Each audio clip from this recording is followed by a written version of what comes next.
Okay,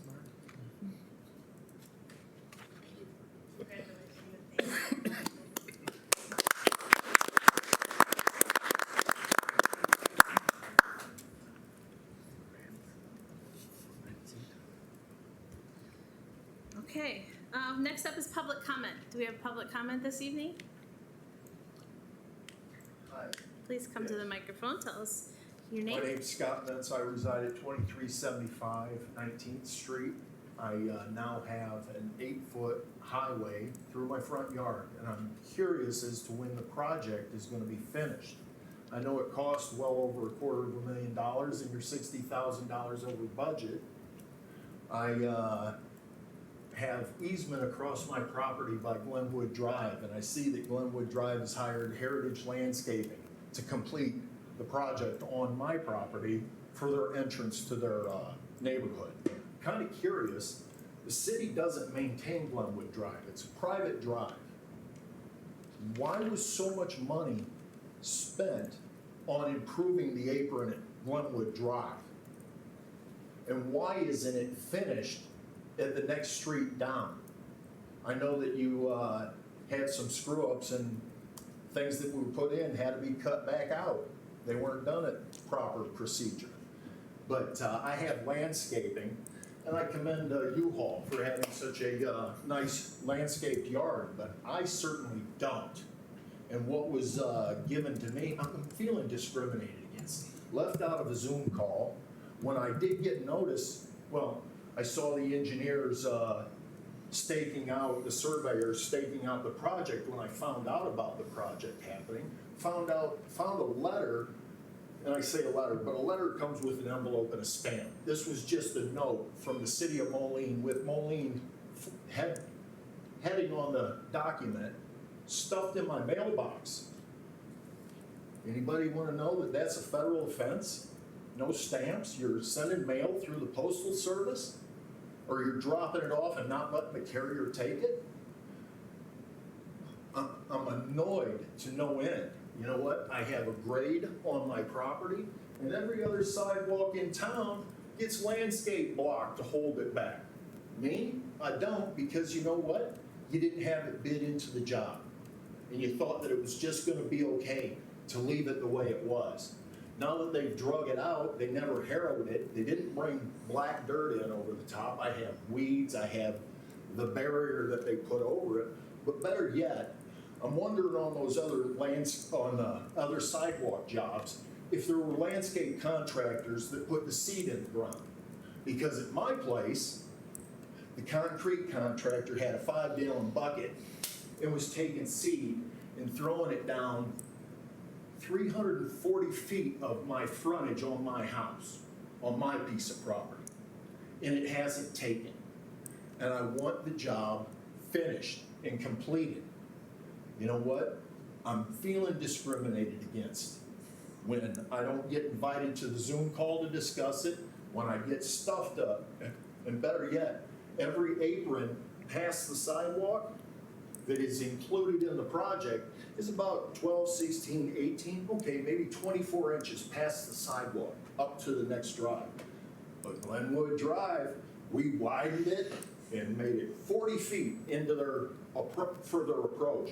Their approach didn't have to be fixed. I'm wondering where and why is that money being spent on private property? And I think I know why. There's a little political favor going up and down the street. I'm really annoyed with this situation. I hope it doesn't get swept under the carpet the way the school board situation did, Mayor. You know what? Sexual assaults that aren't contacted to the made public to the police. A limit of should what be you can known. say in this Hey, room. it was a secret meeting at the school board. This isn't secret. Thank you for your comment. Someone will follow up with you. I bet. Do we have any questions Can on I the get a agenda? picture taken? Mr. Moyer? Yes, I'd like to ask that item, I think it's 15.1, the zoning and land development related Doric Lodge, be taken off the consent agenda. Okay.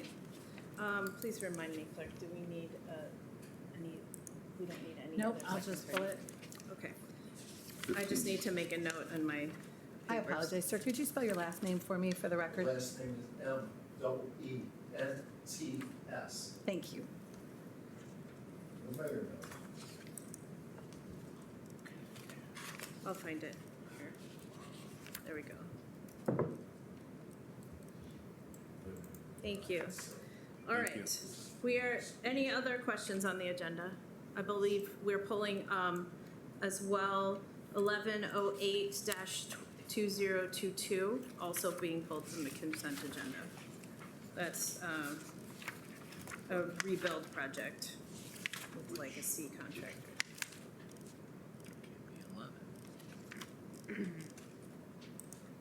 Did we get that? 16.4, 16.4. made it 16.4. Where are you? 16 point, thank you. Yes. There it is. Okay, May I make one last comment? no, your public comment time is over, and the chief will talk to you if you need to talk That's great, further. I will. Thank you. We are on the COW agenda item 7.1, a resolution accepting the comprehensive annual financial report prepared by Baker Tilly US LLP for the fiscal year of January 1, 2021 through December 31, 2021 for all municipal funds. And our finance director, Mrs. Barnes, will address the council along thank you. with the representatives from Baker Tilly. Yes, thank you, Your Honor and Council. I'm very pleased tonight to have Michael Malat with us. He is a partner from Baker Tilly, our auditors, Pull it up. Thank you. and he will be presenting the audit report that is in front of you for December 31st, 2021. And just as a heads up, the numbers in the audit report have not changed since we had the presentation a couple of weeks ago. Thank you.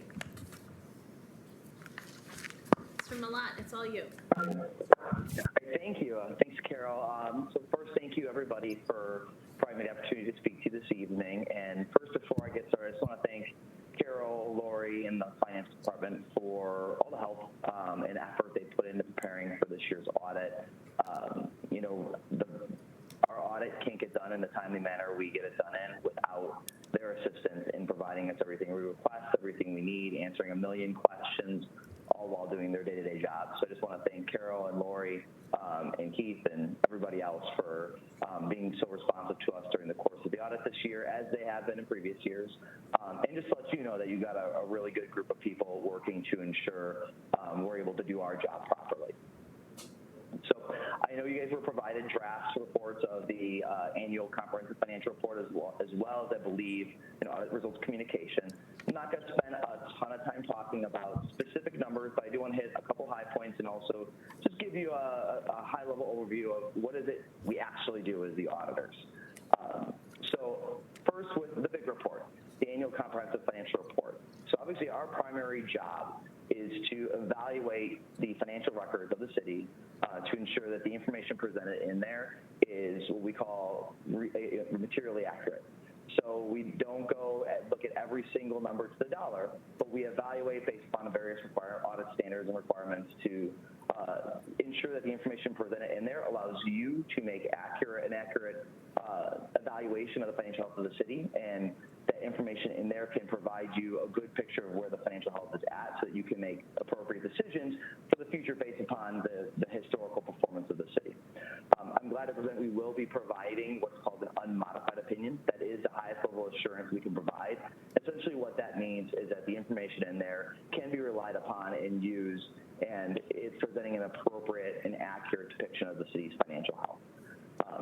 In addition to looking at the financial statements themselves, part of that opinion also indicates that we look at your controls and your processes and basically evaluate whether the city is doing what it should be doing within best practices to reduce risk, right, of error, of things happening that shouldn't happen, things of that nature. And we, if we identify anything that increases the risk to the city, not necessarily anything be wrong, but that something can be done better, or there exists a risk above our kind of standard expectations, we would communicate those to you. And I'm glad to report that there really are no matters of that we need to report. You guys have a strong internal control system set up. You have strong processes in place. I know Carol and Lori are always looking at ways to do things better and ensure that you're maintaining integrity in the process that you have on the day-to-day in your operation. So, that's kind of the two prongs of the financial statement audit we do. It's looking at the numbers, but also looking at the underlying processes in place. That all baked into that opinion that we provide, which is unmodified, as I mentioned, is the highest level that we can get. The only thing of significance that changed this year, and you guys are all aware, is obviously the issuance of the pension obligation bonds and the funding for the police and fire pensions. The big change, in addition to obviously the giant contribution, is really the funded status of your pensions. Police went from 49% to 90%. Fire went from 38% to 91%. Huge jumps. In addition, IMRF, which obviously you contribute on a regular basis to the statewide plan, really has had a couple strong years in a row and is overfunded at 110%. And what all that means is that those assets are going to work for the city in terms of reducing the future contribution requirements of future money that needs to be dedicated and put forth to the pension funding. Those levels of funded status, those percentages that you're at right now, are really healthy. Now, as the markets change, those go up and down and fluctuate, but being at 90% on your local municipal pensions, being at over 100% on IMRF, really sets a strong foundation that even in a current economic environment where you might see dips in 2022, just given how the stock market is going, you have a foundation of strength going forward that it can recover from that better than less funded pensions. So it's really, I point that out because it is really something that we don't see in terms of funded status at other municipalities in Illinois. It is obviously a statewide issue. So the fact that you've taken action, that is a big change. It is something that will be comparable favorably in terms of your funded status to other municipalities. Other than that, I mean, really it's a bit of a status quo in terms of the information, and obviously the numbers changed, but the general rules remain the same. There was a slight kind of egg-heady change in interpretation of some nuanced accounting standards that resulted in you guys putting some additional capital assets on the books, but nothing other than that really changed from prior years. So all in, I always recommend, if you don't have time to read the entire 200-plus page document, to really spend some time on the transmittal letter and the management discussion and analysis. Those are two kind of, I'd say, tandem summary documents where the transmittal letter provides you more of a non-financial context to what's happening, and while the MD&A is more kind of a summarization of the numbers and the figures themselves and what they say in the given year. Kind of it's the biggest bang for your buck, if you will, in terms of what's in there. The statistical section as well is great for looking at historical trend information. If you want to see kind of where the city was at to where it is now over the last 10 years, generally in those schedules. So in addition to the big comprehensive annual financial report, the other report that you guys have in front of you, I believe, is the audit results communication. So one thing to note with the financial statements themselves is it's when we help compile that and put it together, it's all your information, your numbers, your results. The only thing that's from us as the auditors is that 3 or 4 page opinion. The audit results communication is strictly from us. And what it essentially is a myriad of required communications we have to make to you at the conclusion of the audit to let you know of things we saw and observed during the audit. The good thing is that that letter is pretty boring this year. Boring is good. Boring means we had no significant major issues, no major findings, no items of concern that we need to bring up to you as a council to let you guys, make you guys aware of. So that covers a lot of different things in there. It also has some future information related to new standards coming into effect. Also has a page that has a link for you as the governing body to some various resources that the firm provides to our clients. So I believe in the electronic version there will be an active link that you can click on in the final version that will take you to our website, and it has a recycling of articles. Some may be applicable to you, some may not.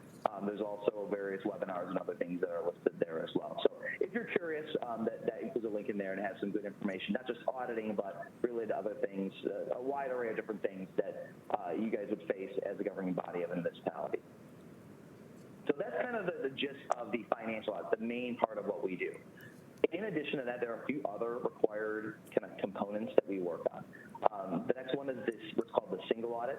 That is what is more or less a deep dive into your spending of federal awards.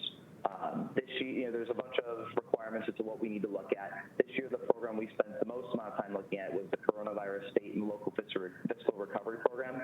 Essentially, it's your ARPA funding. We beat that up. We look at all the different federal requirements, look at how the money was spent, where it went. I'm glad to report we identified no findings associated with how that program was administered and how money was spent in 2021.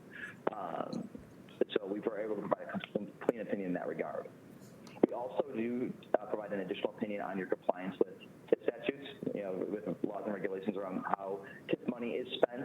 And again, you have quite a few tips, so we do a lot of work around each one of those and identified no findings associated with how TIP money was being spent in 2021. There are also some regulatory reporting that we need to do on behalf of the city, which is essentially some filings, reports, one with the Illinois Comptroller's Office and their annual financial report, and the Governmental Accountability and Transparency Unit cipher, which is essentially another way to accumulate financial information and report it to the state. That is a report that we also provide an opinion on to ensure that it kind of can speak back to your financial statements. So that kind of covers the whole base of the various reports and items that we work on and we issue reports on for the city during the year. The great trend of all that is we provide clean opinions and identify no findings during the year's audit. So it's about as clean a bill of health as you can get. And so with that, if you have any questions, feel free. Any questions from the council? Yes, Mr. O'Brien. Mr. Malat, in the beginning of this, you talked a little bit about the pension funds of police and fire, and the funding has gone up for that. Do you think, you mentioned that the IMRF is doing really well, and that's pretty good, looking at the wild swings in the market this year.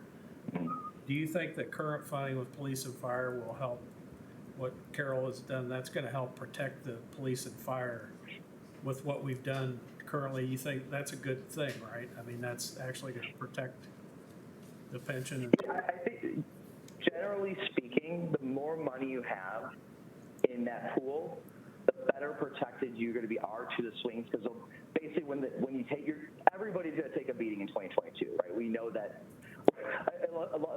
Unless things really recover strong in the next 6 months, 2022 is going to be a tough year for any portfolio of investments. However, having the larger investments available, IMRF generally does a better job than anybody, at least for a long time, in minimizing losses and maximizing their gains. They've historically always performed very well there. So they may dip below 100% again and be in the 90s, right, unless things really get nasty, economically speaking. But even as you take these hits, when the recovery starts, because you have more money in now, that means you'll have more money left to grow, and that money will grow faster. So the fact that you have these high funding percentages, has historically always resulted in faster recovery. When you do take a hit, that bounce back is a little better because you have more money to put to work.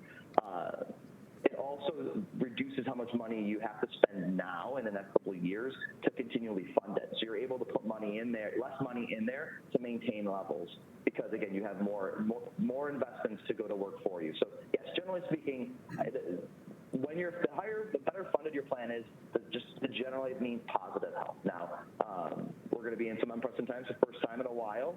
So, I think you're in a really good position all in compared to neighboring municipalities for sure. Thank you. Thank you. Any other questions from council? All right, thank you so much, Mr. Malat. Thank you very much. Any other discussion? Motion. We need to make a motion, right? I'll make a motion. Motion to approve from Alderman Moyer. Is there a second? Second. Second by Alderman Timian. Any discussion? Yes, Mr. Vitas? I would just like to compliment Carol, the finance department, her entire team for their unending efforts to put this city first and to advance its financial management operations to the degree that she has since she joined the city.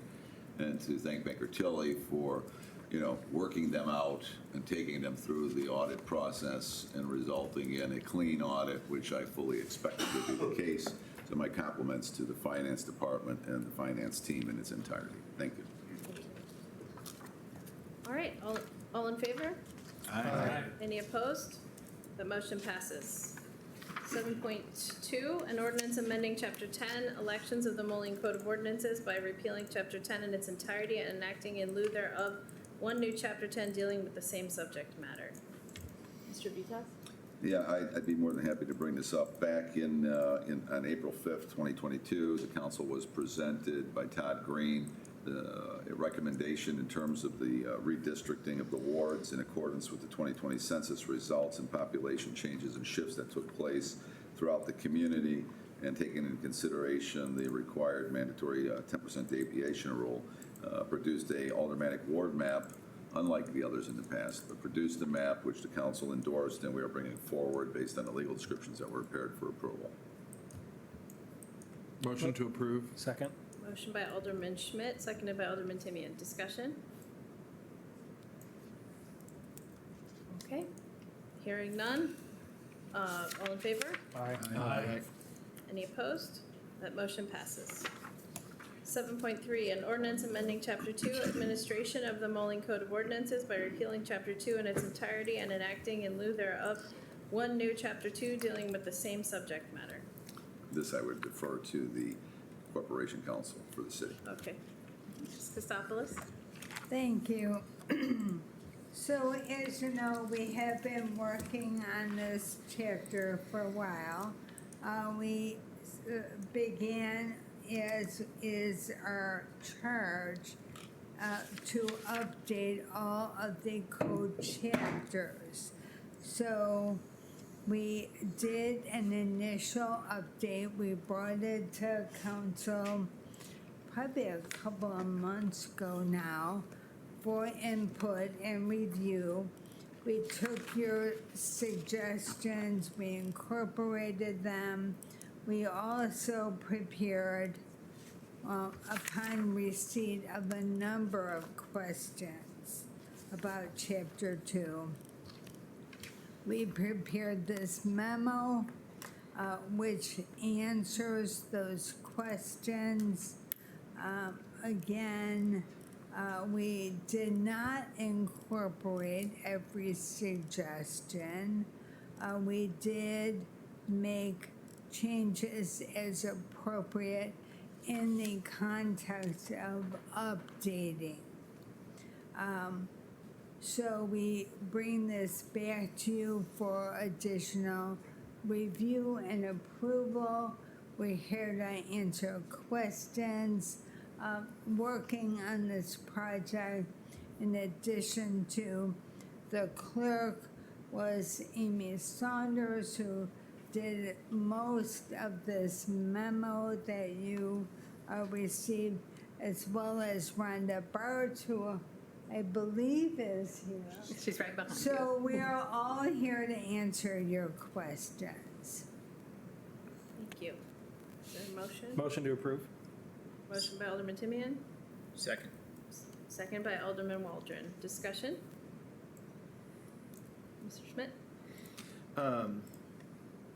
So I think things were answered very well, and like how most of the items have moved forward. The one thing that I thought does require perhaps a little bit more of attention or explanation, I guess, is related to the language we have regarding affiliation with a party in elections. Because as I'm reading from your explanation, it really just means that as you campaign, you may not mention that you are a member of a party. Right. That's really what that is saying. An established party. So for sometimes groups of candidates form a party for that election. That's very common in Chicagoland. Right. So this was not meant to address that. More that the established parties, a Republican, a Democrat, an Independent. And so looking at that language, because I guess the concern is then, does someone who is affiliated by their nature of their involvement, past, present, future involvement, that is not disqualifying as long as you are not campaigning as such. Yes, you are not campaigning as the Democratic candidate for mayor or alderman. Right. Alderperson. Or the independent candidate, or as a candidate affiliated with the Republican Party. Right. And I just wanted to walk through to make sure that as we looked at that it is, the language is that clear and simple, or should that language be something clearer and simpler. Right, so we did spend a fair amount of time looking at that, and we looked at the history of that, and it does date back to the referendum when you change your form of government. We looked at and considered better ways to phrase that. We felt like they all had pros and cons, and we believe that the language is sufficient as written. I think we made a minor change. You mean what Do you have the section number? is that?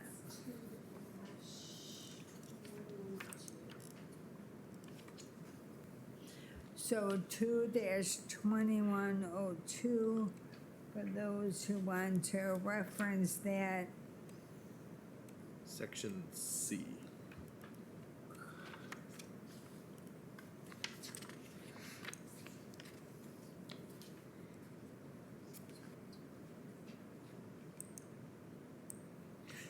I guess, and my concern is with the language or with an affiliation with any political party.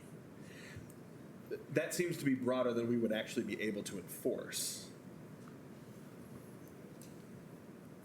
Because membership in a political party would be a First Amendment right. Right. And so my concern, I guess, is that that particular link, like running for office on a partisan basis, like I'm not trying to change the nature of what it is. It is, I think, unclear. Well, the word affiliation, which I actually looked for like an official definition, and strangely I could not find one. Given its common meaning, we believe that what this code section intends is that you or any candidate cannot run as an individual affiliated with a particular party. Anything further? Mr. O'Brien? Well, it was referred to initially as nonpartisan elections, which sounds really good, nonpartisan. But what it actually means, I think the political people know who they're voting for, and the general public, you're actually telling the public less about the person you're voting for in a city election, because the voters, not all the voters are that, they don't eat, sleep, and breathe this stuff like some people do that are involved in politics. And if it was either I think the way it's worded, sometimes nonpartisan. I know the way it worked years ago, it was nonpartisan and you had a mayor runoff. If it had been worded independent, there only would have been one election. And I guess my concern here is getting voters out. We want voters to come out and vote in elections. And it's pretty hard to get them out to vote in city elections anyway. To get them out twice to vote in a city election, that's sometimes can be, because they got, they're taking their kids to school, they got jobs, and, sometimes it can be a task to get people, out to vote. That's been my only problem with the nonpartisan election, because in a small town, everybody knows who they're voting for. I don't think in the last election there was any question of party affiliation of the candidates. I mean, I guess in my mind, but to my neighbor, they wouldn't maybe not know, who's who on the ballot.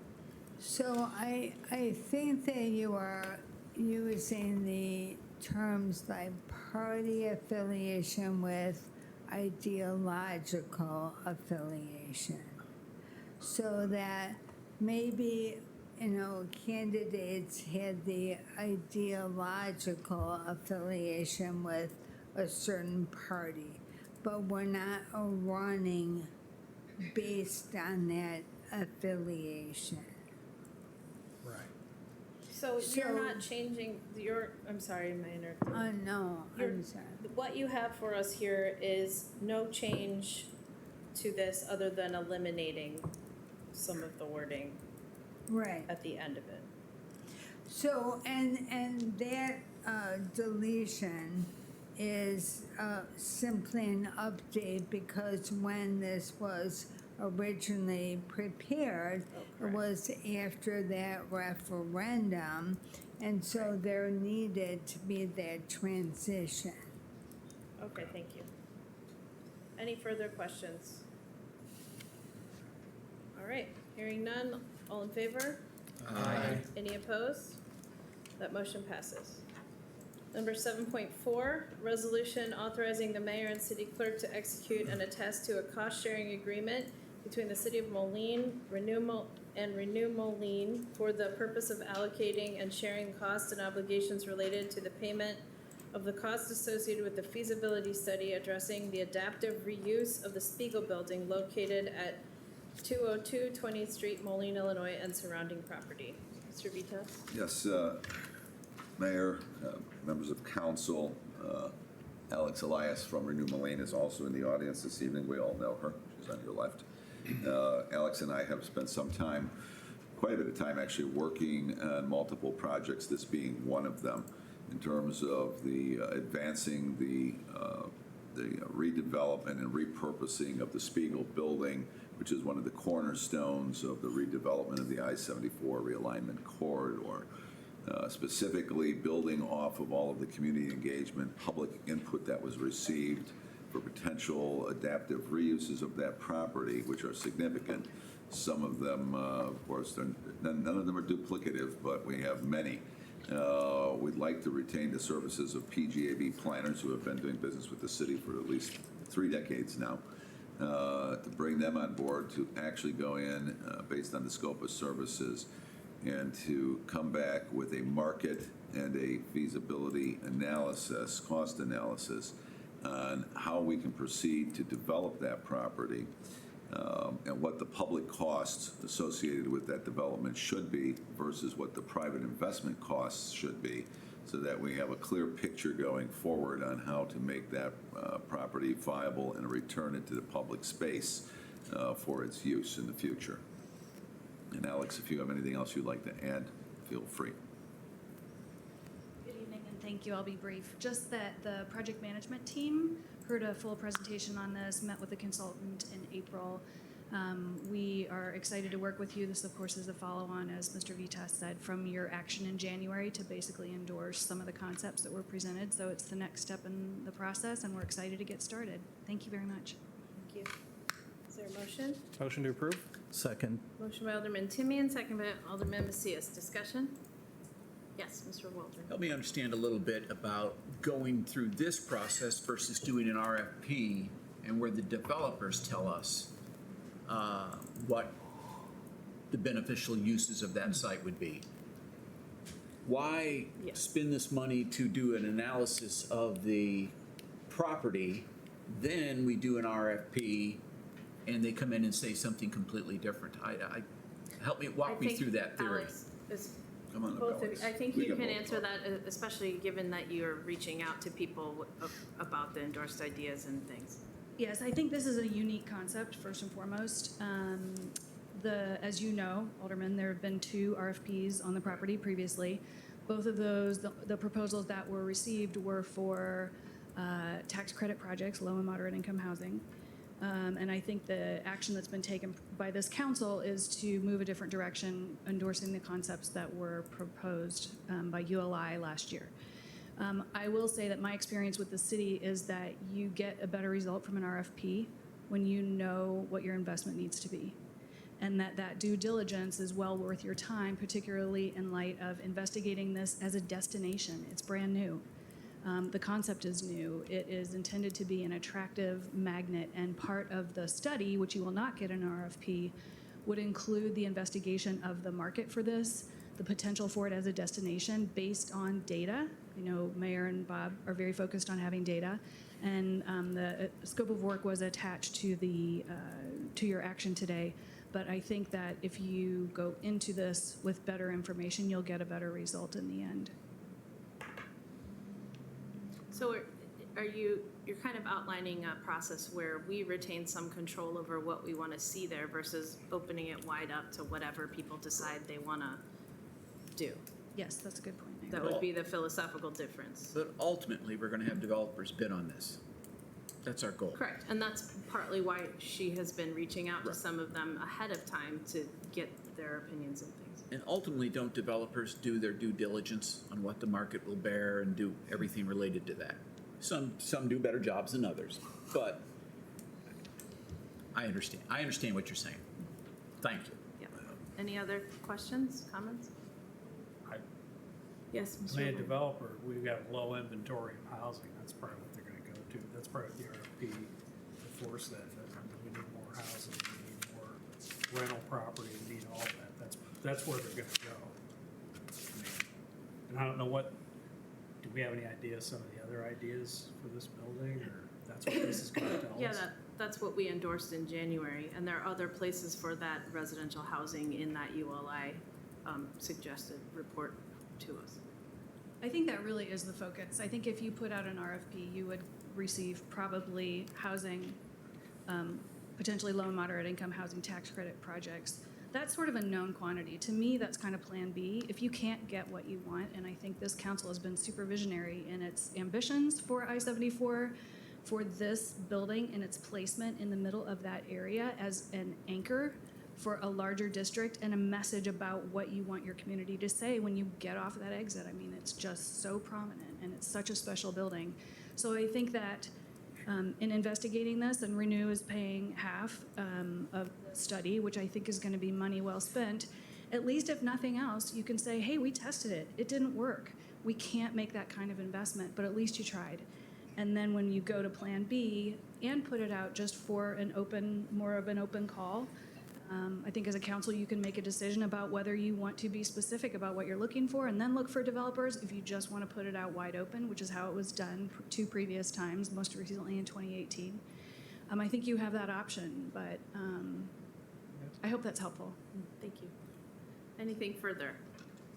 Hearing none, all in favor? Aye. Any opposed? Nay. All right, that motion passes. It's 6 ayes, 1 nay. Thank you. We move to 7.5, which is a resolution authorizing the fleet and facilities manager to purchase 2 backhoe loaders from Martin Equipment in Rock Island, Illinois on Sourcewell contract number 032119-JDC in the amount of $271,000. Mr. Vitas? Sure, I'm happy to take that. The recommendation coming from our fleet facilities manager before you is to purchase the equipment that has been outlined by the mayor, which is 2 backhoe loaders. Like all equipment that we are trying to acquire, we're trying to get ahead of the curve. You know, one of the biggest difficulties we're having right now is getting in line in order to actually receive equipment, 12 to 18, sometimes 24 months out. I don't believe that the equipment ordered, the trucks that were ordered in May of 2021 have even been produced yet. So we don't even have build dates, correct? So we don't, it's a national problem, it's a local problem, it's a state problem, getting this equipment. So by acquiring it in advance, we're at least getting our place in line. So as production does ramp up, and we hope that does happen, so that we won't have to be putting things out there a year in advance or 2 years in advance. So we're recommending approval of this equipment, and later you'll see approval for the ambulances as well. Move to approve. Second. Motion by Alderman O'Brien, second by Alderman Timian. Discussion? Hearing none, all in favor? Aye. Any opposed? That motion passes. 7.6, a resolution authorizing approval of a proposed amendment, substantial amendment 1 to the City of Moline's 2021 Annual Action Plan, substantial amendment 1, approved by Council Bill Resolution number 1114-2021 for the purpose of program fund reallocation, and authorizing the mayor to implement the program activities set forth in the City of Moline's 2021 Annual Action Plan, substantial amendment 1, upon the Department of Housing and Urban Development approval of said amendment 1. Mr. Vitas.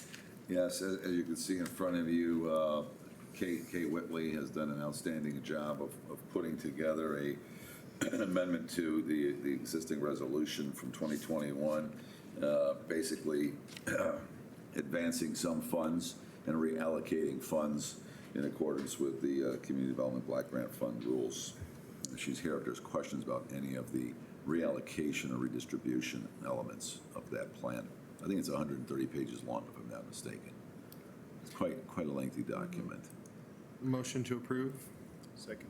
Motion by Alderman Schmidt, seconded by Alderman Moyer. I do have a question. If you could just reiterate, just so I have in my head before we go through with this.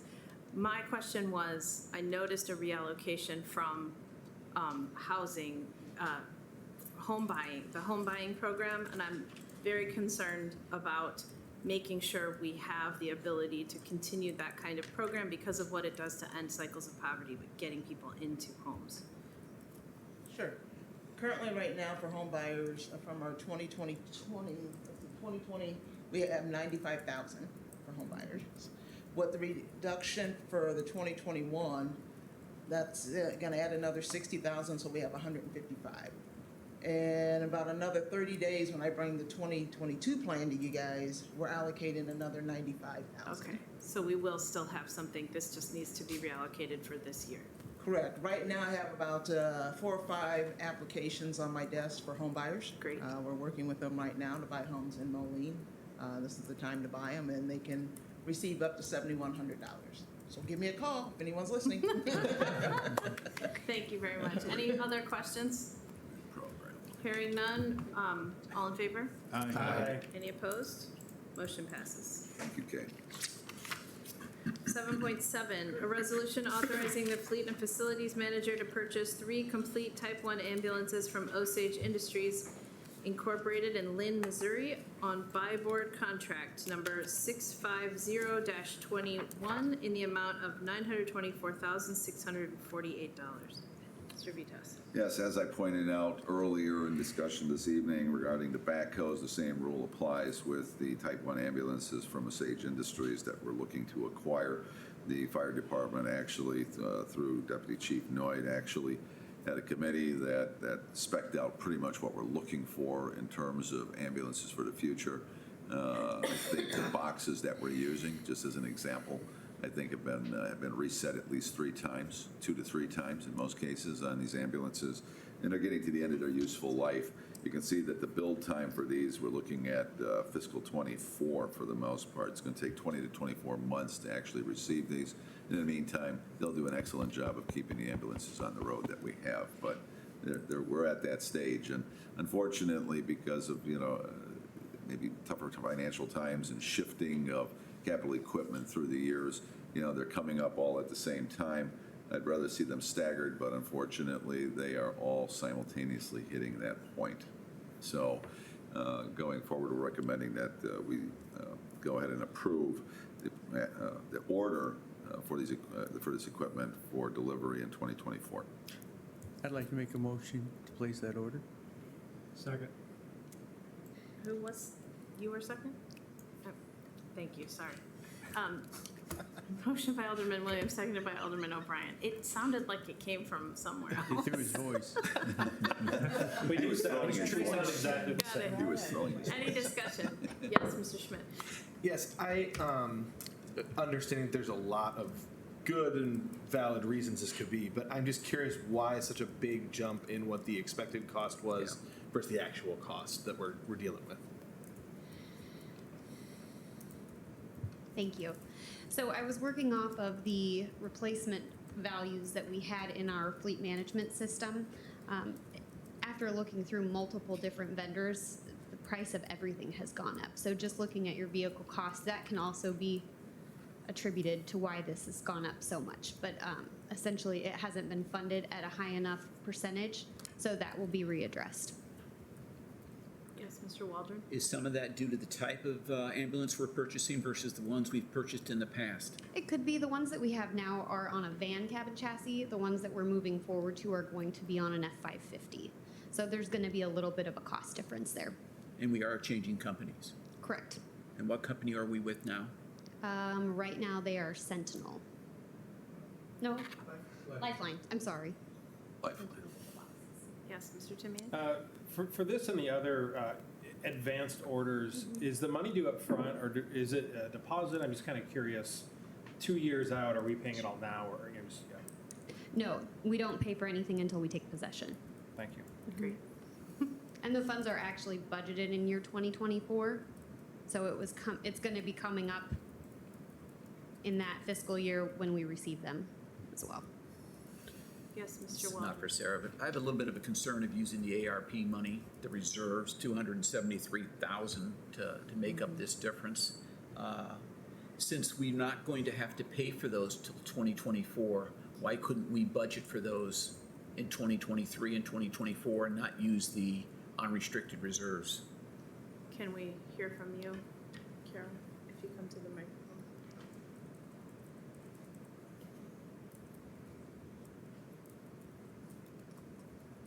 Thank you. We can certainly look at that as we develop, the 3-year plan. But in order to take advantage of the discount that's being offered in front of us right now, we need a source identified if possible. But we do have general fund, unrestricted funds, as well as ARPA. And a combination of ARPA, unrestricted or unrestricted, could be used to help pay for these ambulances. So we've got some flexibility, whatever council. We could budget for them in 2023 and 24 Yes, in a line item. Yes, and when we develop the 23-24 budgets, we will, but we still will need a revenue source at that time to help pay for that. If I could ask a question, then are our reserves part of a revenue source for this at all? Yes, if it is over the amount of our fund balance policy, the 20 to 25%, Right. council certainly has the ability to use those funds. As opposed to going into the ARPA Yes. dollars? Yes. Correct.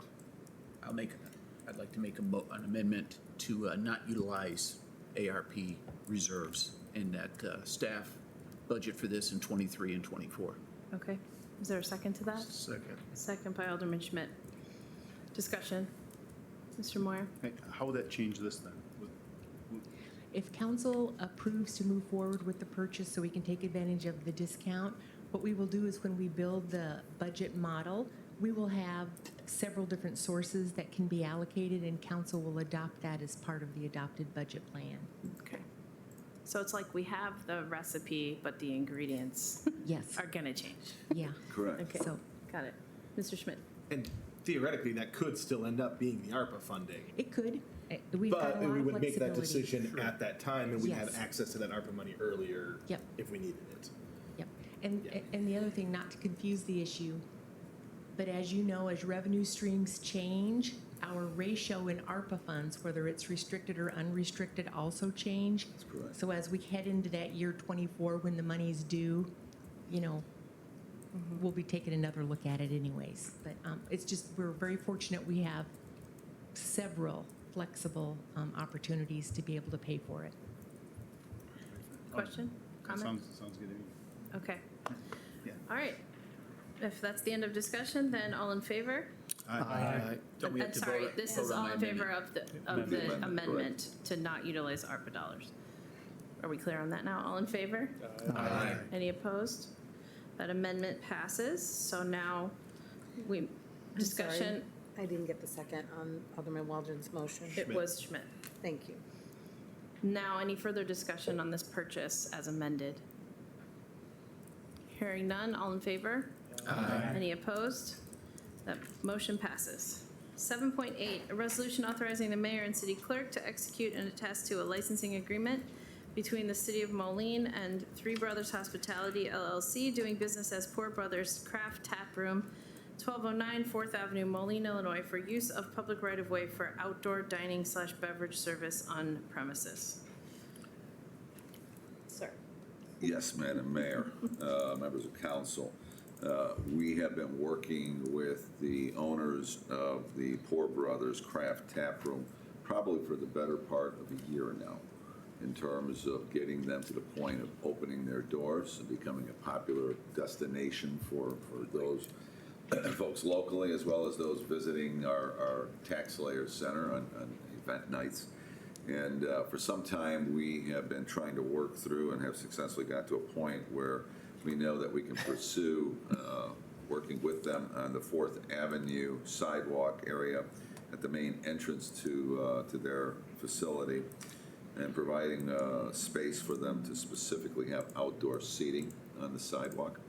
In addition to that, they requested and were in agreement with additional use of the public-owned area, which would be on the north side of the Element Hotel complex, Element Hotel and Q complex, basically along the area where the urban farmstead facility is located, thereby still allowing people to move back and forth freely on that side of the building. There's not a lot of people who use that except when there's events, but there are people who go through there.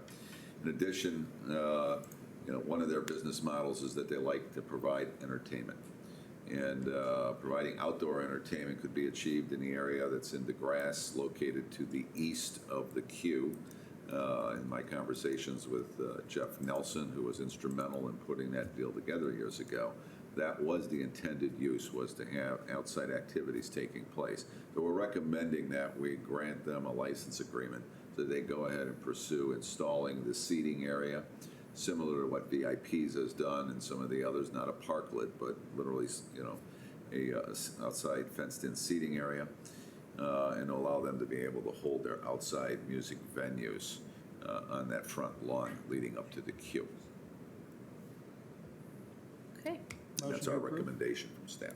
Motion by Alderman Timian, is there a second? Second. Second by Alderman Macias. Discussion. Mr. Moyer. Thank you.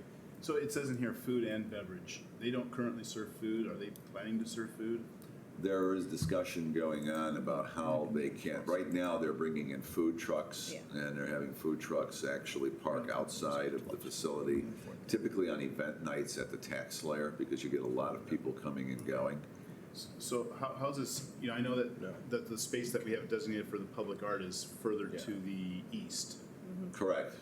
Further to the correct. east. And so this space, you said that Jeff Nelson had said that it was originally planned for this use. Yeah. This is also between the elevator and the Correct. in the building. So this is also an area that's used for, foot traffic for when. For when the I'll train say it, gets for when here. the train gets here. Absolutely. How's that gonna impact that? Because I see this is a one-year agreement, but it automatically is supposed to renew. Right, yeah, it's a one-year agreement. We would be looking to renew it on a regular recurring basis, like most license agreements here in the city. And we get to the point when the train is coming, it kind of changes things, doesn't it? So it would be at that point, we'd have to take a close look at what that schedule looks like, how it relates specifically to activities at the tap room, assuming they're still in business, and we're hoping they would be at that time, correct? They would. And by that time, the additional space would be filled, which is what is the big topic of discussion, As turning I that into a underst- restaurant. As I understand it, the schedule of the train isn't like It's twice a every day. hour. It's twice a right? day. You know what I mean? So just keeping that in mind, that there's actually fewer times during the day that it would conflict probably. One morning train, one evening Hey, train. Moline's a party then. The Moline Express. I don't know, I'm just saying. But point taken. Twice a day is a good point. Any further discussion? Hearing none, Mr. Schmidt. So I guess I have no problem or difficulty looking at the sidewalk portions. I think that's pretty easy to consider. As we look at that additional parcel, I guess my concern is, why are we giving over a music venue space to this business as opposed to other businesses? Like, it seems to me an odd business for us to be in, to be renting out that space. I'm just curious if we have other spaces like that. Well, the only other space that we actually have live musical events at right now is at Bass Street Landing. And Mercado, well, we don't own that though. That's theirs. So Mercado has its Friday night events. Captain's table, we do. Do we, outdoors? Yeah. So it happens. So we do it there as well. Yeah. So we have a few existing venues where we already do it. But this is us turning that over to a private entity as opposed to doing our own concerts, or Well, In the year I've been here, we have not discussed holding private concert events at that location at all. that is their business model at their other two locations. That is very successful. Extremely. You would have to look at the capacity the city would have to do that themselves, which I don't believe we have at the moment. I'm sorry, no, you missed, my concern is that, why did they get a free or a cheap parcel of land from the city? As opposed to other businesses who don't have that opportunity. I mean, some of that's location, obviously. Yes. We Sure. do actually have an annual licensing agreement with River House for use of the struck block courtyards. It's very similar to that. It sounds to me, if you correct me if I'm wrong, it's a proximity issue. Sure. That's the restaurant or the business that's in proximity to that space. And I guess that's where my biggest question. Be a joiner. Do we have any concerns about playing into, playing favorites to certain businesses over others, or is that a major concern? No, I mean, from my standpoint, no. I think there's enough venues out there. I think there's enough locations. I mean, we are trying to create a destination. This helps to create that destination in the city. Whether they would be doing a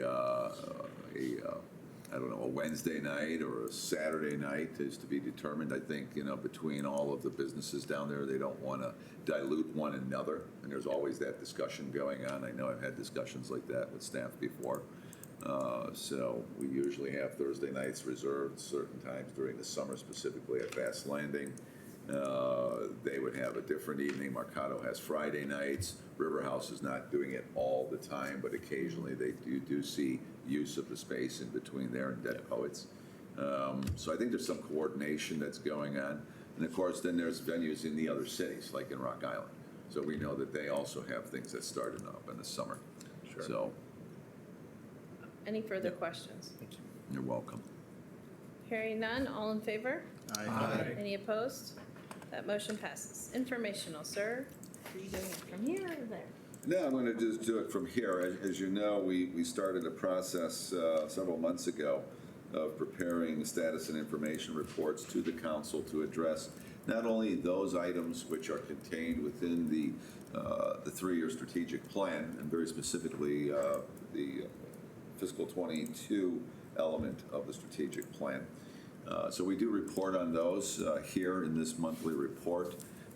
We also report on other events and activities or projects or programs that have come up that are not specifically in the strategic plan, to give the council and just as importantly, the entire community an opportunity to see what their city staff is doing and how their tax dollars are actually being spent throughout the community. And that's the purpose of this report. The other report, as you know, comes out quarterly, and that basically is related directly and only to our meeting of our strategic goals, and that is the action plan and dashboard that's going to be coming out. I believe the first week of August would be the next due date. So in between the quarterly reporting on the dashboard, we're also using this opportunity to keep you fully apprised of what's going on in every department of the city. And if there's questions on any of the items that are contained within it, I'm here to answer those. Staff is here to answer questions if you might have any, either at this meeting or at any time, actually. You should always feel free to reach out if there's something that you want to know more about or have a concern about. Thank you. But it's a very global report. Anything from staff or I council? hope it's working to keep you informed, because that was one of the things I Absolutely. think council was concerned about a year ago when I started, was how do we keep you informed? And I think this is probably doing the best job I've seen at most cities. Yes, Mr. I would Moore. agree. Thank you. Welcome. Thank you for all that work. And I thank Thank the you to the staff. staff who's Absolutely. inputting all the information. My hardcore writers out there who do a great job every day of the week. very nice So to have. I thank all of them for their input. Okay, thank you very much. Thank you. We'll move on then to any further public comment? Nope. So we'll call the regular meeting of council to order. And pledge of allegiance, please.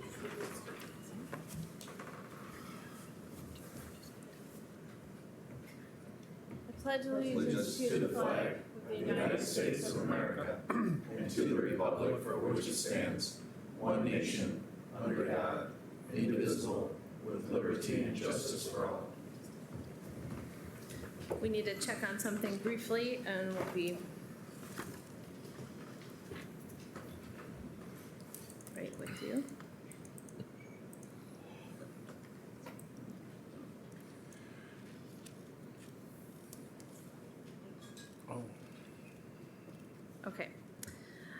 right, so we have a roll call, please, when you're ready, Madam Sure. Clerk.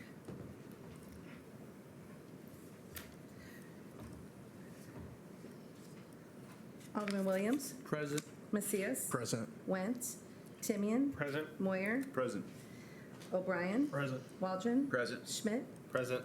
Your Honor, request approval of Committee of the Whole, Council and Executive Session Minutes of May 24th, 2022. Second reading ordinances. Council Bill 3011-2022, an ordinance amending Chapter 1 General Provisions of the Moline Code of Ordinances by repealing Chapter 1 in its entirety and acting in lieu thereof one new Chapter 1 dealing with the same subject matter. Resolutions. Council Bill 1103-2022, a resolution approving the use of foreign fire tax funds up to $23,000 toward the refurbishment of the Moline Firefighters Memorial Stone. Council Bill 1104-2022, resolution authorizing the Parks and Recreation Director to sole source the purchase of water fountains and outdoor bottle filling stations from Most Dependable Fountains Incorporated and installation supplies for a total amount of $102,551.87. Council Bill 1107-2022, a resolution authorizing the mayor and city clerk to execute and attest to a contract with Walter D. Laud Incorporated for project number 1366, 36th Avenue Sanitary Sewer Extension, 11th Street B to 15th Street C, in the amount of $124,505.92. Thank you. 15th Street. I'm sorry, did I say that wrong? You said 11th. Oh, I'm sorry, 15th Street C. Thank you. Roll call, please. Motion to approve consent Oh, agenda. jeez Louise, thank you. Motion to approve by Alderman Timian, Second. second by Alderman Moyer. Roll call, please. Alderman Timian, Aye. Moyer, Aye. O'Brien, Aye. Waldron, Aye. Schmidt, Aye. Williams, Aye. Macias. Aye. 7 ayes, no nays, and that motion passes. Non-consent agenda, second reading ordinances. Council Bill 3010-2022, an ordinance amending Chapter 35 zoning and land development of the Moline Code of Ordinances by enacting in an amendment to the zoning map incorporated therein as Section 35-3103, 5020 47th Avenue. Motion to approve. Motion, Second. motion by Alderman Waldron, second by Alderman O'Brien. Discussion. Mr. Moyer, I'm assuming you want to discuss, because you pulled it from the consent Oh, agenda. I'm sorry, I was going to ask. Sure. Sure, I'm happy to address Alderman Moyer's question regarding the rezoning for the Doric Lodge at 5020 47th Avenue. As you know, this came up at a previous meeting based on recommendation from the Planning Commission to approve the rezoning as well as the subdivision of the property. Between that time and this meeting, we looked into, because there was a question about the detention pond that is a part of the overall development, Phase 1 development of that property back in the early 1960s and mid-60s, which was subsequently followed by the creation of another detention pond. The two are interconnected. For Phase 2 of that development later on into the 60s and maybe even the early 70s.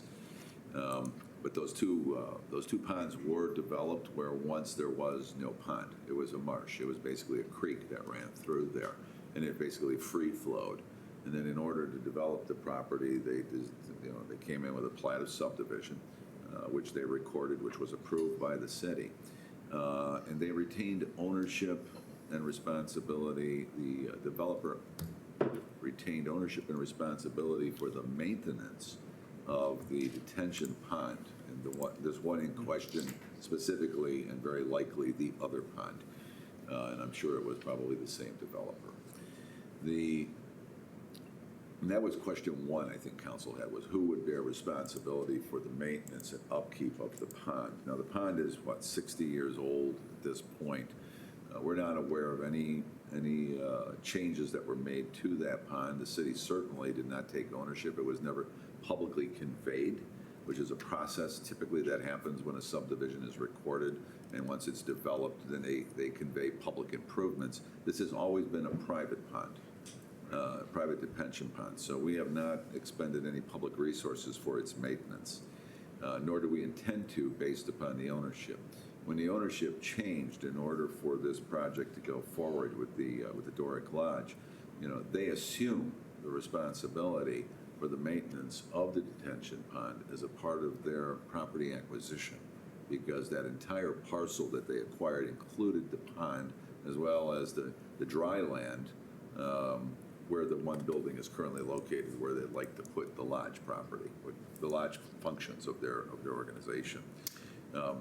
In the process of doing so, they also want to separate off, because that property is quite large, they want to separate one of the parcels off and basically sell that off for single-family residential development, which would be great because we don't have a lot of single-family residential development happening. So they are separating that property off. As a part of the rezoning that was recommended for approval by the Planning Commission, they did not put any caveats or conditions on their recommendation on the zoning, or for that matter, on the subdivision of the property. As far as the zoning goes, you cannot condition rezoning in the state of Illinois, going back to the 1970s litigation that took place in 1973. So that being said, the rezoning is really not a big issue. It should be approved tonight. We are strongly encouraging and recommending approval. In terms of the subdivision of the one residential parcel and attaching the same caveat to it on the plat of subdivision, which was suggested, the council can certainly do that. But my only concern about that is that if you take a residential lot, a single lot, and a single owner, and put them as opposed to an organization, a membership organization, and attach the responsibility for the maintenance of lake to that one single-family lot, as opposed to all the other lots that circumference this property, I think it puts an undue hardship on that property owner, and it's probably unlikely that a buyer would want that responsibility when the title search was done. So we're recommending that the subdivision as submitted and recommended by the Plan Commission be approved, and the research we conducted clearly identifies that which I've already revealed tonight, which was in the memo from Sean Foley. Did a nice job, by the way. Great memo. Further questions? Yeah, I appreciate the comments. Also, Andy Parrish sent an email that was really great to me, answered some questions, and I think I understand it pretty well. The only thing that I might have a question about is, as I understand, our goal is to protect the city, and there are several residents that are right on that. Their backyards are right up against that lake and so forth. And if there was to be something, and I also understand that we have many of these, in the city. We've got a lot of water in the city. Apparently, there's quite a few that they predate our 2004 ordinance. Yes, or for stormwater management. How do we deal with that then? If there's if our city inspectors, find something that's, I lack the vocabulary for this, but if there's a problem with the water, the drainage, and so forth that is affecting a property, and our city finds that, who pays for the inspection? Who's required to make whatever repair? Because these probably be pretty expensive. Would that then be, and like in this case, would that be the lodge then as the property owner? Would we come to them and require them to take care of it? Oh, absolutely. I mean, they are the owner of record of the property, just like the previous owner. And I'm not saying that without a crystal ball, I can't tell what's going to happen to that detention pond in the next 60 years as opposed to the first 60, any more than I can the other ones that are out there. I think that long term in the future, if a problem does develop out there, I wouldn't be surprised if the lake owners or the detention pond, they're not owners, but they are adjoiners, that if there was a problem, that the adjoiners, who are residents of the city, along with the lodge, might not present themselves and look for some type of assistance. We don't know. They've never asked for anything up till now.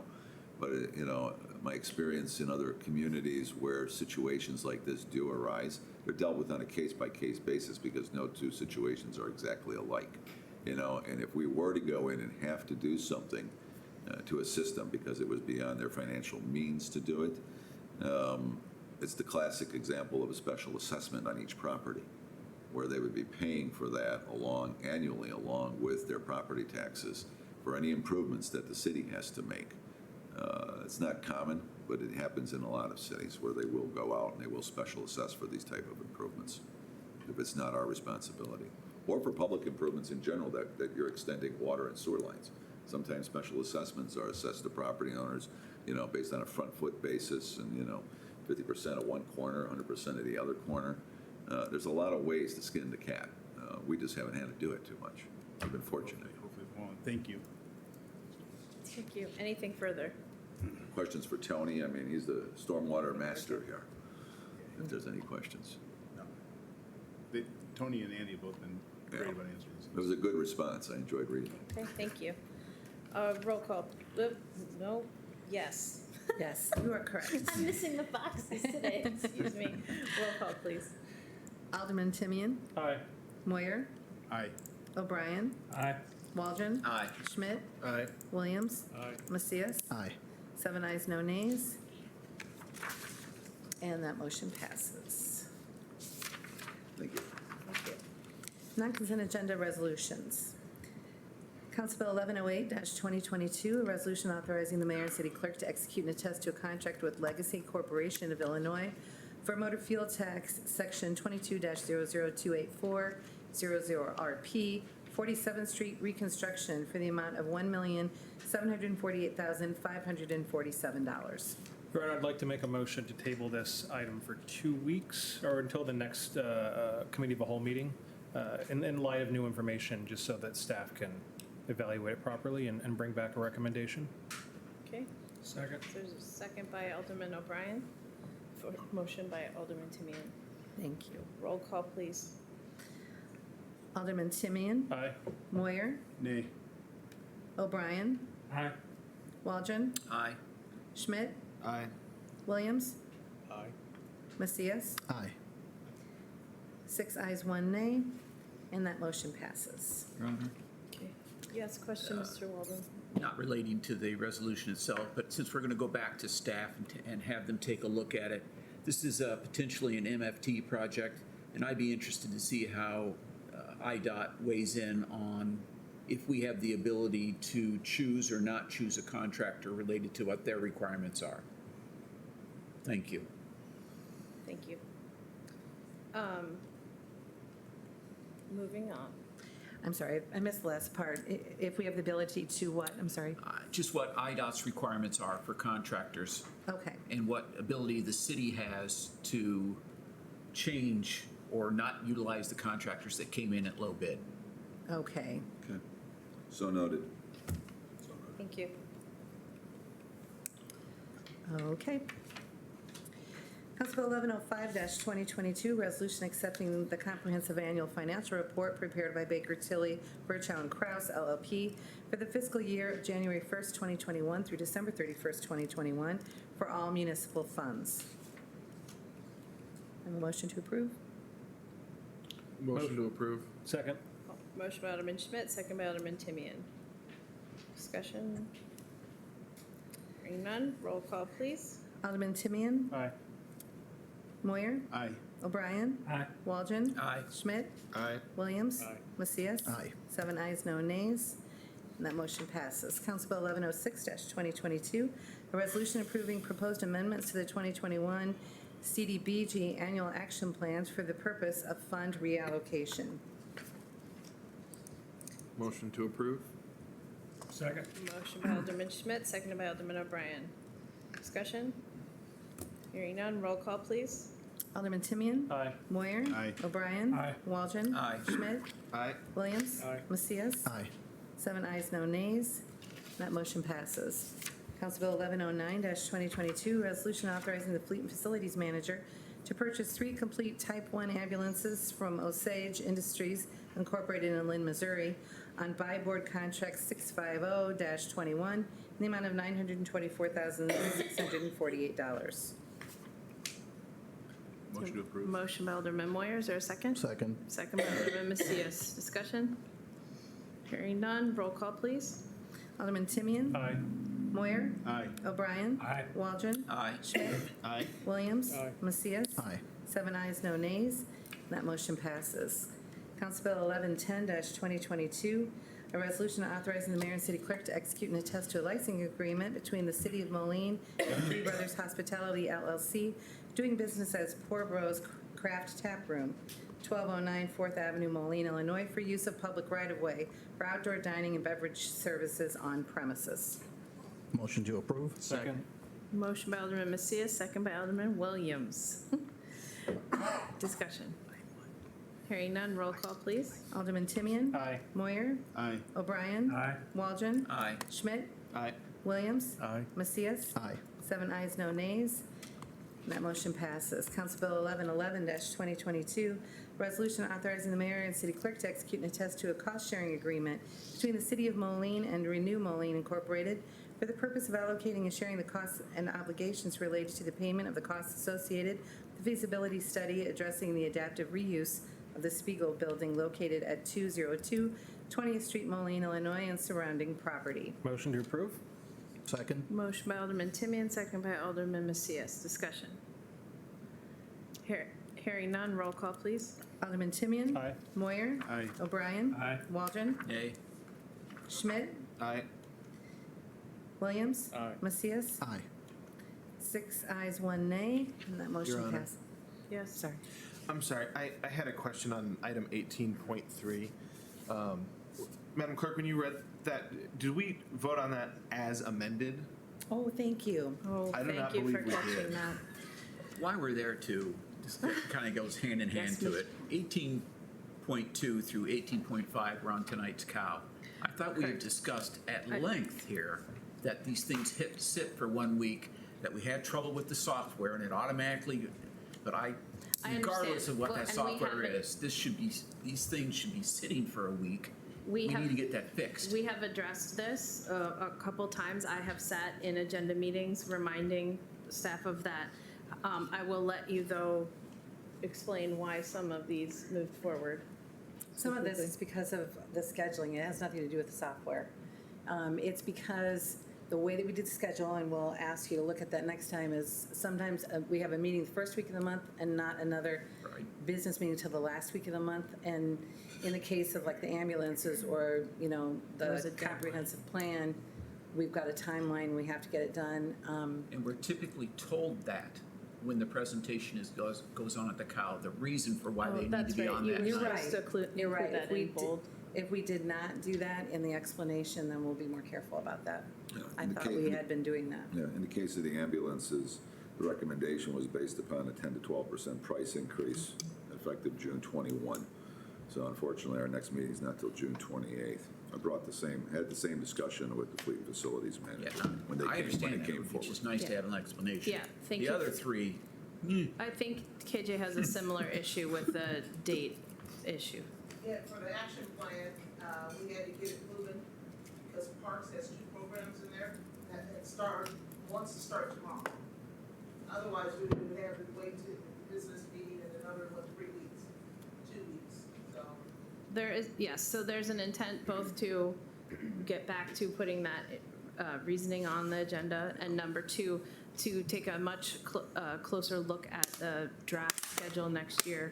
I was just talking with the clerk about that today, to make sure that we have a little bit more condensation of business meetings in the schedule if possible. A lot ends up happening around holidays, as you know, but that's the most recent conversation about it. Okay, so we need to, No, Madam- I believe that you do not need to go back and redo that. You amended that resolution in the cow. So you are voting, or you voted on the amended okay. resolution. But thank you for catching that. Thank you. Okay, thanks. Okay. And you may have just missed that explanation. Bob. Yep, I did We're get it, sorry, I we're got trying to it. make sure the record's Thank you so correct. much, so All we right. do not need to go back. So Okay. we're on 19. Thank you. Let me move back where I was.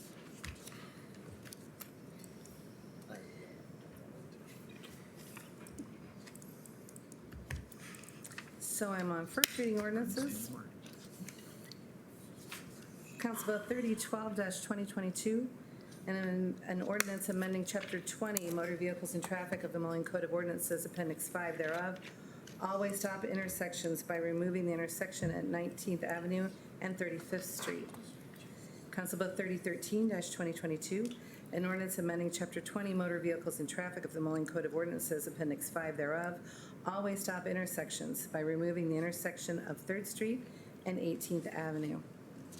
Council Bill 3014-2022, an ordinance amending Chapter 20 Motor Vehicles and Traffic of the Moline Code of Ordinances, Appendix 7 thereof, one-way streets by making a one-way for eastbound traffic between 15th Street Place and 16th Street and 17th Avenue and 18th Avenue A. And that is all I have this evening. Thank you. Okay, so on the matter of first readings and time, I was interested in asking the council about the Chapter 10 item that we had, our ward maps. I would like to propose that we include that first reading of that item on our work session next week, because it's a first reading. I think we have a deadline with the county clerk's office. They need those ward maps by July. And so to accommodate that, I think putting it on for first reading next week and then second reading finalization on the 28th is our smartest option for efficiency with the county clerk's office. Is there a thumbs up, thumbs down? Absolutely, because it's, we Yeah. can discuss it on 2 different weeks if there's an issue. Exactly. So. Yeah. Yes, Mr. Schmidt. That inspired a question. With us replacing section, or no, we have not yet replaced section 2 in. Correct. Because we'll have to vote, we did that at the cow tonight. When we replace section 2, we have actually changed our required number of meetings. But to reflect sort of how we had What set we- that up. And Right. What the so practice is. Yeah. will we have to also take a procedural step to clean up that calendar after, because the requirement will have changed and we have more meetings on, or just we have more meetings on the agenda than are required? Right, so you can exceed the requirement. Yeah. That's fine. Thank you. Okay. I think it says So, at least yeah. 2. I wanted to share a couple items. Number one, we had a very good intergovernmental meeting by state for the Illinois cities today, and it was very good to be able to share some of the environmental best practice discussions that my small working group has been talking about, because Mayor Tomes brought up some of the things that they're talking about that residents are bringing to them in Rock Island. And so I just wanted you to know that there's been good opportunity to start to get on the same page about plastics particularly. But we are definitely, I made very clear to that group that we're taking a baby steps approach to any kind of environmental behavioral changes that we might want to see to reduce plastics, et cetera. And I just point back to the MRCTI study that mentioned, and I can get it for you if you need it. I know you brought it up at the meeting once because I asked you to go to that meeting. But anyway, that plastics is the #1 pollutant in our waterways at the moment. So, and we also learned we did a pilot program with the high school, Mr. Lodi, right, to see how much we could collect in food waste. Now, I can't recall where that information went, if the council got that information yet in a newsletter, or if we just haven't shared it yet. It was in the status and information report. That's right. From the first week in June. Is that on? That Could be. Tonight. That was on tonight. Yeah, it was attached Okay, to that's right. Thank you for reminding me. So just to recall, those single-use plastics still were ending up, that was a common thing ending up in the food waste. So but it was a good process that they went through up there, and there was a interest on the part of students to be involved in that process. So more to come on that, but I also, I think it's good that we do it our way, but that we know that other cities in the region are interested in making sure we're keeping things, our environment as clean and healthy as possible. With that said, the only other information I have at the moment is that I attended, felt very privileged to be able to attend the U.S. Conference of Mayors this last week in Reno, Nevada. I, for health reasons, was not able to go in January when I had mentioned that I was going before, but this was a very good, very educational meeting. I have a stack of papers that I can leave in my office if you want to check anything out. But there's a lot to be learned from what other cities are doing and thinking about how anything might scale to Moline. So I encourage us all to plan ahead for the IML conference in September, I believe it is. I think that's a great place for all of us to gather more information. I'll be combing through all my notes and what have you, and sharing more with you about what I learned as we go. But I found it very valuable, and I did share while I was there on social media what I was up to. So that's all I have. Mr. Williams. Nothing, Your Honor. Nothing, Your Honor. Mr. Timian. Nothing, Your Honor. Mr. Moyer. Mr. O'Brien. I just want to thank the council, mayor, staff, members of the community for the outpouring for me and my family for the recent tragedy that I had. This city is a great city, I'm telling you. The people here are, the love and outpouring was unbelievable. And that's no small thing. That's an intangible that we don't talk about in these meetings. And I got a daughter leaning on me pretty hard to move to Denver, so. That might make some people happy even if I move to Denver. Thank you. Thanks, everybody. You stay here, Pat. Mr. Waldron. Nothing, Your Honor. Mr. Schmidt. It is a very exciting time to be in downtown Moline. We have our summer concert series going on, which has been an excellent adventure these last few weeks and will be continuing on through the summer. We have Mercado on 5th, open on Friday nights, and just as the representative to the Main Street Commission from Council, I just want to remind everyone that we hope to see you all down there and enjoying the best that downtown Moline has to offer. And while you're there, stop over and buy something. Thank you. Spend your money. Thank you. Mr. Vitas? Yeah, just very, very quickly, I just wanted to report, in case you have not seen it in the email traffic, that the city successfully acquired both the McKinley School property as well as the Manual Arts building after decades of code enforcement violation issues. It was successfully brought to conclusion. So kudos go out to Brad Hellman and Amy Saunders and Jonathan with Caleb and Harper, our attorney. We're working with my office and working independently to get that done. The next question is what are we going to do with it? So when we start talking about strategic planning, guess what? This wasn't on the docket. It's now on the docket. So.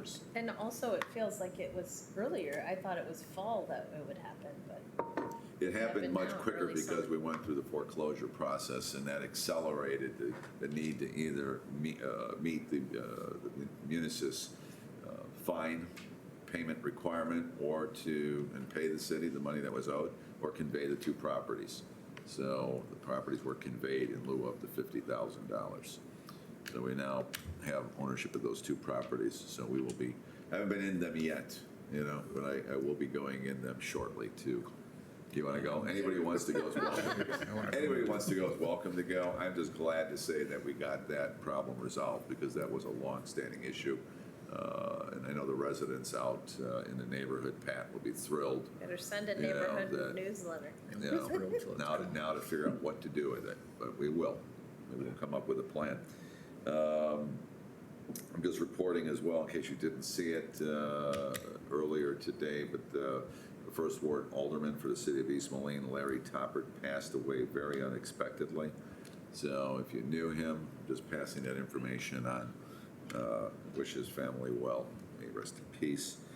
And then I will be out of the office this Thursday and Friday at an ILCMA and WCMA joint conference series of meetings on Thursday and Friday. So I'll be here till probably 1 on Wednesday if you need anything. If not, text me or write. You've got a phone, so I can get you if you need to get me, and that's it. Anything from staff?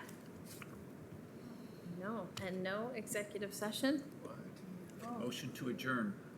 Thank you. Is there a second? Second. Look at this. Second by Alderman 4 Lucius. minutes. 4 All minutes. in favor? I spoke too long. Any opposed? Hey,